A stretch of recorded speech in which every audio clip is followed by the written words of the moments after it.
할렐루야.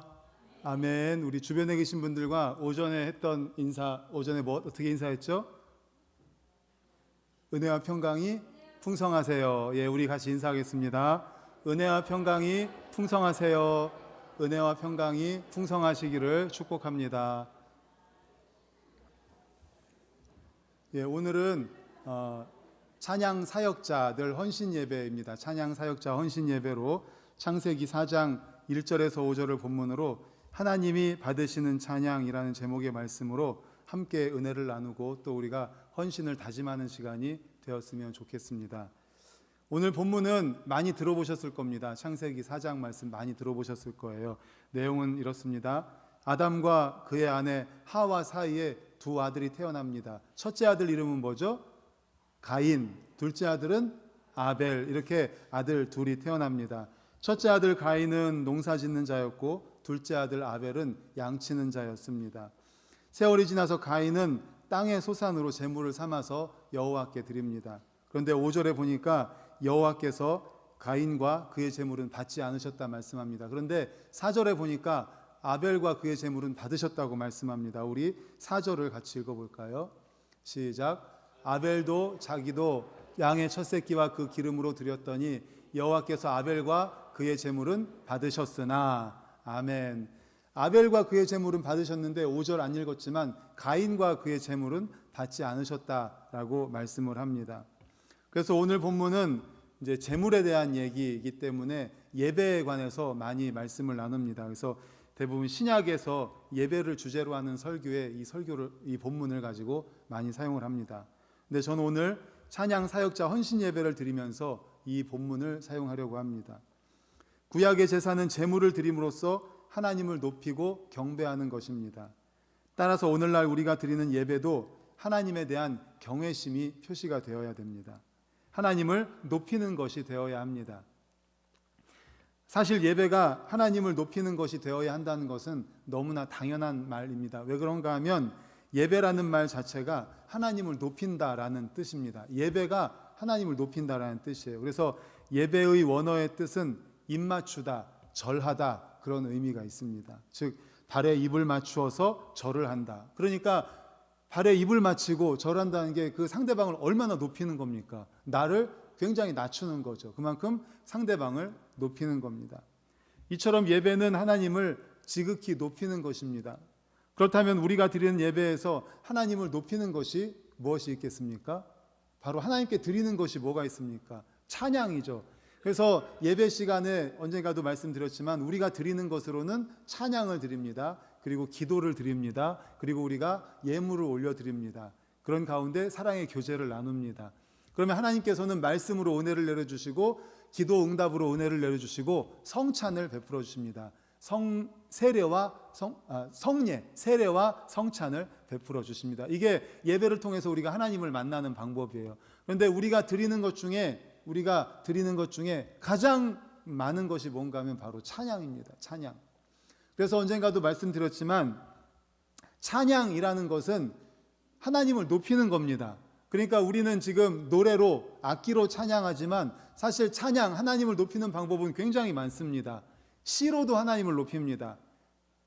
율동으로 온 몸으로 하나님을 높입니다. 그림으로 하나님을 찬양할 수도 있고요. 그리고 이렇게 아름다운 교회를 건축하면서 하나님을 높일 수도 있습니다. 그리고 우리 감탄사, 이야, 하나님 정말 멋집니다. 어떻게 우리가 봄, 가을에 보면 봄에 꽃이 피고 가을에 그 단풍이 드는 색깔을 보면서 어떻게 이런 색깔을 만드십니까? 하나님 대단합니다. 우리 사역회별로 또 산에 가가지고 꽃을 보면서 야, 하나님 너무나 아름답습니다. 이게 다 찬양하는 거예요. 그러니까 찬양의 종류는 굉장히 많습니다. 하나님을 높이는 방법은 굉장히 많습니다. 그 중에서 우리는 무엇으로 하나님을 높입니까? 노래로. 예배 가운데 우리가 노래로 하나님을 높이는 것, 바로 찬양대로 찬양을 하는 겁니다. 찬양팀으로 찬양을 하면서 찬양을 인도합니다. 색소폰으로 찬양합니다. 그리고 칸타타 할 때 지난번에 성탄절 칸타타 때 우리 하유리 하준이하고 송은혜 집사님 또 누굽니까? 김순재 집사님 이렇게 율동했잖아요. 기억 안 나세요? 벌써 작년 일이라 기억이 안 나시나? 그것도 하나님을 찬양하는 거예요. 찬양하는 방법은 많습니다. 말씀드린 것처럼 그 중에 우리는 노래로 하나님을 찬양하는 겁니다. 그래서 우리가 찬양하는 것 그 자체가 예배예요. 예배는 찬양과 말씀과 기도 그리고 예물을 올려드리는 것, 이게 예배입니다. 그러니까 우리가 조심해야 되는 게 준비 찬양이라는 말은 틀린 겁니다. 찬양을 시작하면 예배가 시작된 거예요. 준비 찬양이라는 말은 없습니다. 찬양 자체가 예배입니다. 예배. 우리가 모여서 하나님을 높이면 그게 다 예배인 거예요.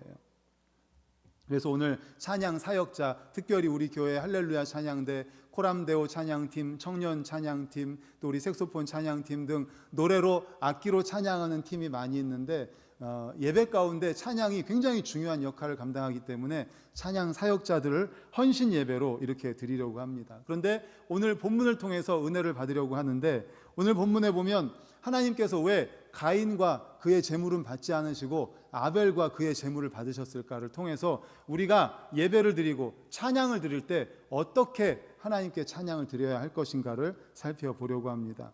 우리 4절 말씀을 다시 한번 우리 화면 보고 있습니다. 시작. 아벨은 자기도 양의 첫 새끼와 그 기름으로 드렸더니 여호와께서 아벨과 그의 제물은 받으셨으나. 아멘. 하나님께 예배를 드립니다. 하나님께 경배를 올려드리고 제물을 올려드리는데 하나님이 가인과 그의 제물은 받지 않으셨는데 아벨과 그의 제물은 받으셨다고 합니다. 그런데 여기서 중요한 게 뭐냐면 아벨과 그의 제물을 받으셨다는 거예요. 아벨과 그의 예배를 받으셨다. 아벨과 그의 찬양을 받으셨다. 그러니까 드리는 사람이 중요하다는 겁니다. 드리는 사람이 어떤 태도, 어떤 자세, 어떤 마음으로 드리는가가 중요하다는 거죠. 어떤 사람인가가 중요하다는 겁니다. 그렇습니다. 우리는 하나님을 찬양 드리는 사람, 그 사람이 누구인가를 먼저 살펴봐야 됩니다. 찬양을 드린다고 해서 다 드리는 게 아니라는 겁니다. 제가 아는 어떤 사람 중에는 결혼을 7번도 넘게 해본 사람이 있습니다. 놀라지 마십시오. 배우입니다. 배우여가지고 결혼식 하는 드라마를 많이 찍었다는 거예요. 그래서 7번을 결혼을 했다는 겁니다. 7번을 결혼을 했는데 드라마에서 결혼을 했다는 거예요. 그렇습니다. 그러니까는 배우라서 드라마에서 결혼하는 장면을 많이 찍었다는 거예요. 웨딩드레스 입고 결혼식에 참석을 7번 했다는 겁니다. 드라마 찍으려고. 진짜 결혼인가요? 아니죠. 진짜 결혼이 아니죠. 결혼 드라마를 찍은 거죠. 그리고 실제로 그 부부가 결혼을 해서 결혼 생활을 했습니까? 아닙니다. 예배도 마찬가지입니다. 의식으로서의 예배와 신령과 진정으로 드리는 예배가 있습니다. 예배 시간에 참여한다고 다 예배 드리는 게 아닙니다. 찬양한다고 다 찬양 드리는 게 아닙니다. 예배를 통해서, 찬양을 통해서 하나님과의 깊은 관계가 맺어져야 된다는 것입니다. 찬양을 받으시는 하나님과의 관계가 중요하다라는 것입니다. 사실 그래서 오늘 아침 말씀과 연결되는 말씀이에요. 구원받은 하나님의 백성. 이게 너무너무 중요한 거예요.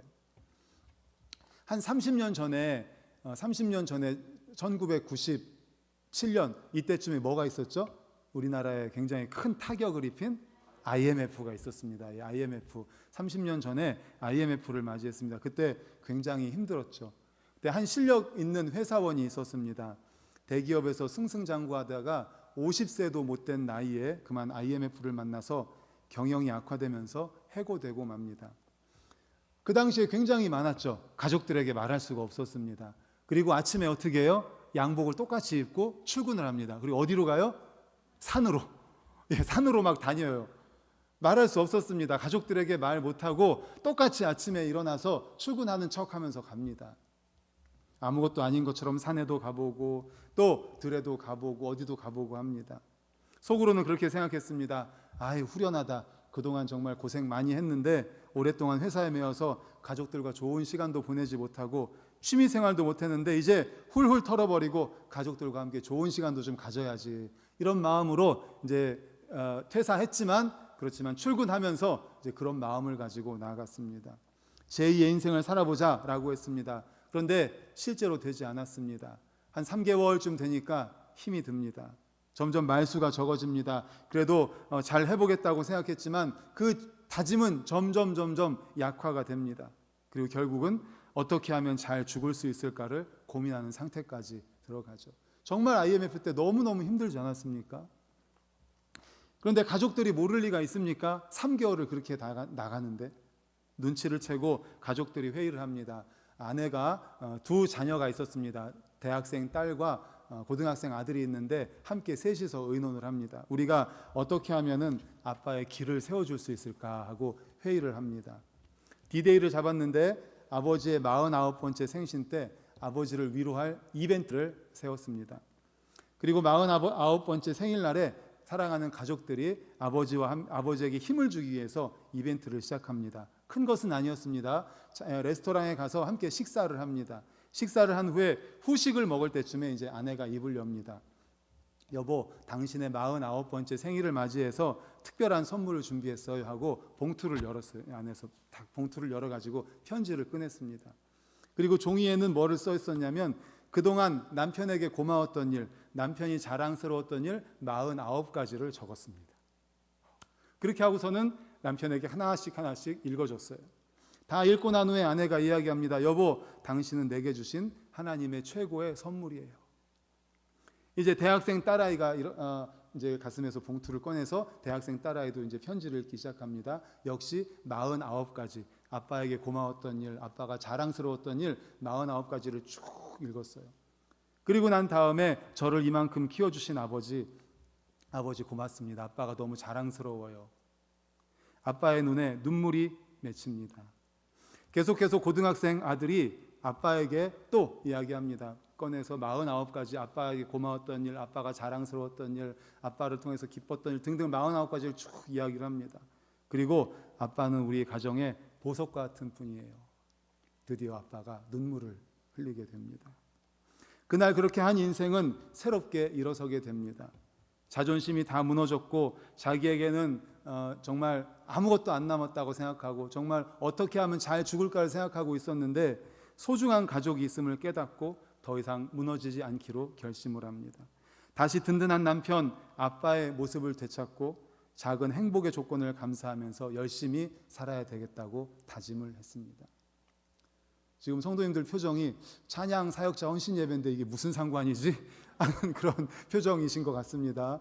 네, 그런데 이 아빠에게 힘을 준 사람이 누구예요? 아내고 아들이고 딸입니다.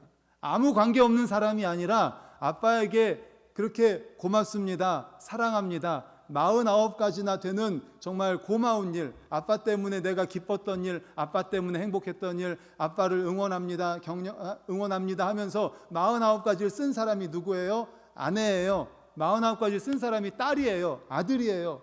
그렇기 때문에 그 49년 동안의 인생을 살면서 아내와 함께 그리고 아들과 함께 딸과 함께 만들어갔던 그 아름다운 것들, 그리고 그들을 통해서 위로를 얻은 거예요. 힘을 얻은 거예요. 그 사람에게 힘을 준 사람이 바로 가족들이었다는 겁니다. 지나가는 사람이 아니에요. 아무런 관계가 없는 사람이 아니라 내 사랑하는 아내, 내 사랑하는 딸, 내 사랑하는 아들, 내 가족이 나한테 힘을 줬다는 거죠. 바로 이겁니다.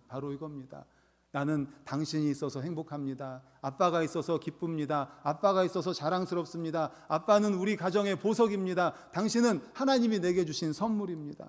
그래서 그 남편이 새 힘을 얻을 수 있었다는 겁니다. 그렇습니다. 찬양은 그래서 관계 가운데 이루어지는 놀라운 작품이라는 것입니다.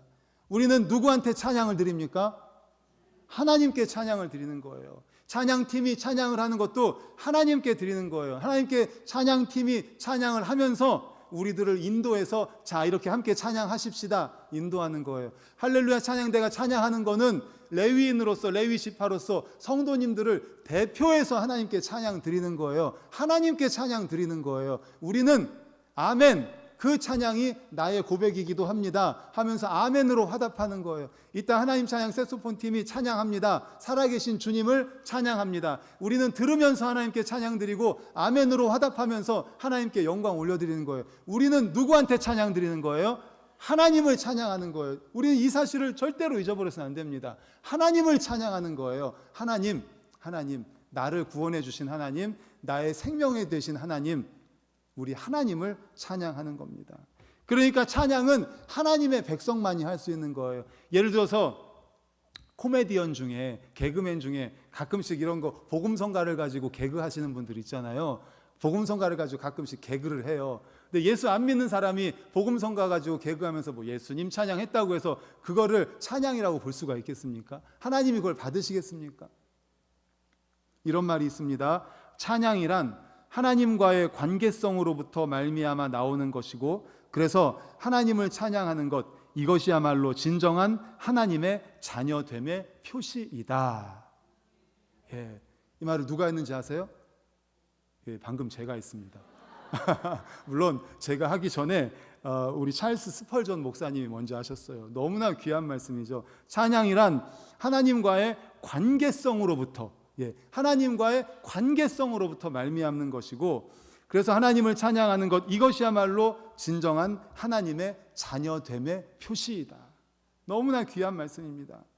그렇습니다. 찬양이 가치 있고 아름다운 것은 그 찬양을 부르는 바로 그 사람이 하나님의 자녀로 구원받았기 때문입니다. 하나님의 자녀로 새로 태어났기 때문입니다. 하나님의 자녀로 새로운 삶을 살아가고 있기 때문입니다. 하나님의 자녀로 구원받은 자녀로서 복음을 전하고 이렇게 교회 안에서 신실하게 생활하고 있기 때문임을 믿으시기를 축원합니다. 아멘. 하나님과 이런 자녀, 하나님의 자녀된 우리가 하나님께 찬양 드리는 이 찬양을 하나님이 기뻐 받으시는 거예요. 그래서 찬양을 드리는 우리가 중요한 겁니다. 아벨과 그의 제물을 받으셨다. 아벨과 하나님과의 관계가 중요한 거예요. 바로 우리와 하나님과의 관계가 중요한 겁니다. 하나님을 아버지라고 고백하는 사람들, 그 사람들의 입술을 통해서 불려지는 노래, 이것이 하나님이 받으시는 찬양인 줄로 믿습니다. 아멘. 그렇습니다. 찬양은 하나님의 자녀가 하는 겁니다. 하나님의 자녀가. 그래서 히브리서 13장 15절에 이렇게 말씀합니다. 다 같이 시작. 그러므로 우리는 예수로 말미암아 항상 찬송의 제사를 하나님께 드리자. 이는 그 이름을 증언하는 입술의 열매니라. 아멘. 그러므로 우리는 항상 찬송의 제사를 하나님께 드리는데 누구로 말미암아? 그러므로 우리는 누구로 말미암아? 예수로 말미암아. 예수 그리스도로 말미암아, 즉 예수 그리스도를 영접함으로 말미암아 구원받은 하나님의 백성이 되어서 하나님의 자녀가 되어서 너는 내 아들이라. 아까 찬양했잖아요. 너는 내 아들이다. 너는 내 딸이다. 사랑하는 나의 하나님께, 아버지께 우리가 자녀로서 하나님께 영광을 올려드리는 게 이게 찬양인 거예요. 구원받은 하나님의 백성이 하나님을 찬양할 때 하나님이 받으시는 겁니다. 바로 예수 그리스도로 말미암아서 구원받은 하나님의 자녀, 하나님의 백성. 하나님과의 관계, 예수 그리스도의 관계. 예수님과 관계없는 사람, 하나님과 관계없는 사람이 찬양한다고 이 복음성가 뭐 예수님 찬양 아까처럼 뭐 너는 내 아들이라 부른다고 하나님이 받으시겠습니까? 아니요. 너 나랑 무슨 상관이냐? 네가 누군데 나를 이렇게 높이냐? 관계없다는 것. 하나님의 자녀, 구원받은 하나님의 백성, 우리가 부르는 것을, 부르는 찬양을 하나님이 받으시고 그것이 바로 찬양이라는 것입니다. 사랑하는 성도님들, 꼭 기억하시길 바랍니다. 찬양은 하나님의 자녀가 드리는 것입니다. 아멘. 우리 교회가 속한 교단이 어디죠? 대한예수교 장로회 합동. 다 같이 시작. 대한예수교 장로회 합동입니다. 합동 측 교단입니다. 우리 교회가 대한예수교 장로회 합동 측 교단이고 관서노회에 소속되어 있습니다. 우리 교회 총회 산하의 신학교가 사당동에 있는 총신대학교죠. 총신대학교 교훈이 있습니다. 한번 보여주십시오. 교훈 한자죠. 어렵습니다. 교훈이라고 쓴 옆에 뭐라고 써 있는지 아세요? 신자가 되라. 그 다음은 학자가 되라. 그 다음엔 성자가 되라. 그 다음은 전도자가 되라. 그 다음은 목자가 되라. 이게 총신대학교 교훈이에요. 어렵습니다. 5개나 그것도 한자로 써 있어요. 신자가 되라, 학자가 되라, 성자, 전도자, 목회자가 되라 라고 하는데 첫 번째 거 빼고 학자가 되어야 됩니다. 목사는 학자여야 돼요. 평생을 공부해야 됩니다. 성자, 거룩해야 됩니다. 전도자, 전도해야 됩니다. 영혼 구해야 됩니다. 목양하는 목회자가 되어야 됩니다. 당연히 이해가 됩니다. 그런데 첫 번째, 신자가 되라. 신학대학원에 들어가가지고 목사 되겠다고 하는 사람한테 신자가 되라는 말이 이해가 되십니까? 그런데 왜 이 말을 써놨을까요? 신자가 되라. 먼저 예수 그리스도를 영접하고 구원받아야 된다는 거예요. 구원받은 하나님의 백성이 목사가 될 수 있다는 거예요. 하나님이 그 사람을 받아주신다는 거예요. 우리 똑같습니다. 구원받은 하나님의 백성이 하나님을 찬양할 수 있는 거고 그 찬양을 하나님이 받으신다는 거예요. 그러니까 우리도 먼저 뭐가 돼야 돼요? 신자가 되어야 될 줄로 믿습니다. 성도가 되어야 될 줄로 믿습니다. 구원받은 하나님의 백성이 되어야 될 줄 믿습니다. 하나님의 자녀가 되고 하나님의 아들이 되고 하나님의 딸이 되고 하나님과의 그런 깊은 관계가 먼저 이루어졌을 때 그 우리들이 드리는 찬양을 하나님이 받으신다는 거예요. 그러니까 하나님은 예를 들어서 이종혁과 이종혁의 찬양을 받으시는 줄로 믿습니다. 한번 이렇게 자기 이름을 넣어서 한번 해볼까요? 자기 이름을 넣어서 시작. 하나님은 이종혁과 이종혁의 찬양을 받으시는 줄로 믿습니다. 아멘. 바로 우리가 중요한 거예요. 우리가 어떤 존재냐라는 거죠. 하나님이 받으시는 하나님의 아들이냐 하나님의 딸이냐, 이것이 중요하다는 겁니다. 그것을 한마디로 말하면 이렇게 말할 수 있을 것 같습니다. 히브리서 11장 4절입니다. 우리 다 같이 읽겠습니다. 시작. 믿음으로 아벨은 가인보다 더 나은 제사를 하나님께 드림으로 의로운 자라 하시는 증거를 얻었으니 하나님이 그 예물에 대하여 증언하심이라. 그가 죽었으나 그 믿음으로써 지금도 말하느니라. 아멘. 한마디로 말하면 믿음인 거예요. 믿음으로 아벨은 가인보다 더 나은 제사를 하나님께 드렸다. 믿음, 바로 믿음이죠. 예수 그리스도를 믿음으로 말미암아 구원받은 하나님의 백성, 하나님의 자녀, 바로 믿음으로 하나님께 찬양을 올려드리고 믿음으로 하나님을 높이는 것, 바로 우리 찬양 사역자들이 이러한 자세가 되어야 될 줄로 믿습니다. 뿐만 아니라 우리 모든 성도님들도 바로 이렇게 돼야 돼요. 먼저 성도가 돼야 돼요. 먼저 신자가 돼야 돼요. 그거 뭐예요? 믿음으로 드려야 된다는 거예요. 믿음. 그러므로 오늘 우리가 귀한 말씀 받았습니다. 이제 연초에 이렇게 다른 교회 보면요, 이렇게 찬양 사역자라고 하기도 하고 예배팀이라고 하기도 하더라고요. 예배팀, 헌신 예배. 왜냐하면 예배가 정말 중요하기 때문입니다. 가장 중요한 게 교회 모임은 제일 중요한 게 예배. 우리가 모여서 하나님을 높이는 거예요. 하나님을 찬양하고 하나님의 말씀을 받고 하는 이 예배가 가장 중요합니다. 그렇기 때문에 아마 1월 초에 예배팀 헌신 예배, 우리도 이렇게 찬양 사역자, 가장 중요한 것이 예배에서 찬양이니까 헌신 예배를 드립니다. 우리 모든 성도님들도 이제 1년 동안, 또 내년에 또 헌신 예배를 하겠지만 1년 동안 찬양하면서 우리는 하나님을 찬양합니다. 구원받은 하나님의 백성으로서 하나님을 찬양하고 구원받은 하나님의 자녀로서 하나님과의 관계 속에서 하나님을 높입니다. 하나님 영광받아 주시옵소서. 오직 하나님만 높이는 우리 모든 성도님들, 찬양 사역자들 되시기를 간절히 축원합니다. 아멘. 이 시간에 우리 합심하여 통성으로 기도하시겠습니다. 우리 받은 말씀을 가지고 함께 기도하겠습니다. 그렇습니다. 찬양은요, 하나님과의 관계 속에서 드리는 거예요. 우리가 하나님과 아무런 관계가 없다면 우리가 이렇게 찬양 가사를 가지고 노래한다고 해도 하나님 받으시지 않습니다. 하나님은 자녀의 찬양을 받습니다. 아들의 찬양을 받습니다. 딸의 찬양을 받습니다. 바로 하나님과의 관계, 바로 믿음이죠. 믿음. 그런 우리가 되게 해달라고 이 시간에 우리 주여 한번 외치시고 통성으로 기도하시겠습니다. 주여, 하나님 아버지 감사합니다. 아버지 하나님, 이렇게 새해를 시작하면서 제일 먼저 헌신 예배를 드립니다. 찬양 사역자들이 헌신 예배를 드립니다.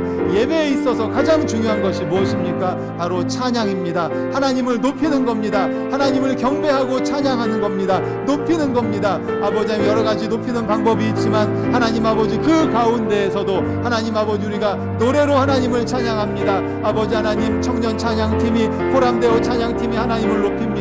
할렐루야 찬양대가 노래로 하나님을 찬양합니다. 하나님 찬양 색소폰팀에서 악기로 하나님을 찬양합니다. 우리 율동으로 찬양합니다. 몸으로 찬양합니다. 수많은 방법으로 찬양 드리는 저희들의 찬양을 기뻐 받아 주시옵소서. 하나님 영광 받아 주시옵소서. 아버지 하나님 이렇게 찬양 사역자들이 헌신 예배를 드립니다. 하나님 아버지, 오늘 말씀처럼 하나님과의 관계, 아버지 하나님의 자녀로서, 하나님의 아들로서, 너는 내 아들이다, 너는 내 딸 말이다. 하나님 아버지, 바로 그 관계 속에서 하나님을 높이고 하나님을 찬양하는 저희들이 되게 하여 주시옵소서. 하나님 아버지, 영광 받아 주시옵소서. 주님, 주님, 주님, 감사합니다. 하나님 아버지, 감사합니다.